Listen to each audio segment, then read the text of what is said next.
Tuttum mesela, mesela kiminlesin ki şu an?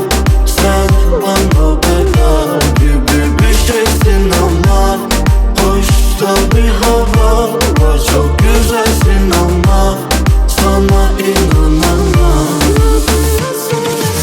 Baruma senga intilib yashadim, qora ko'zlaringni de yo'qotmay. Hech qachon xiyonat qilmadim, go'yoki sen menga qilmaydiganday. Lekin afsus, qora ko'zlarim yo'llaringga termulib qoldim mayus. Sesingdami doim aytarding vafoli bo'ling, men vafoli bo'lmadim. Chunki vafoni o'zi bo'ldim, shuni qadriga yetmading. Axir o'zing aytarding, agarda ajralib ketsak qilib turing qo'ng'iroq. Axir sevgan inson sog'inganda qanchalar topadi, malham sevganda qilganda bir bor qo'ng'iroq. Lekin biroq seni kutdim qilmading, qilganimda esa javob bermading. Doim xizmat doirasidan tashqarida menga aziz bo'lgan raqaming. Minglab xatlarimni o'qiding, lek bir javob qaytarmading. Nahotki shumidi menga bo'lgan sof muhabbating? Mesela, mesela kiminlesin ki şu an?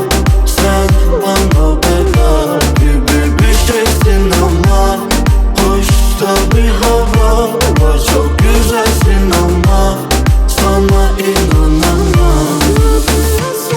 Jonim ayt, qani qilgan orzularimiz amali. Nimaga unutmadim seni unutganingda zamani. Hanuzgacha yig'lab eslayman sen bilan o'tgan damlarni, o'qib eski xatlarni. Hech qachon unutmayman seni so'nggi so'zlaring. Baxtli bo'ling deya mendan yuz o'girganing. Axir bilar eding, baxtim o'zing eding. Yuragimdagi sog'inch bor, quvonch eding. Qani endi bugun yotib ertaga uyg'onmasam, tomchi yosh to'karmiding? Ishqingdan obud bo'lsam bilmasam, lekin seni alishmasdim dunyoga. Toki sen meni alishguncha o'zga bir insonga. Bir umr senga intilib yashadim, qora ko'zlaringni de yo'qotmay. Hech qachon xiyonat qilmadim, go'yoki sen menga qilmaydiganday. Lekin afsus, qora ko'zlarim yo'llaringga termulib qoldim mayus. Mesela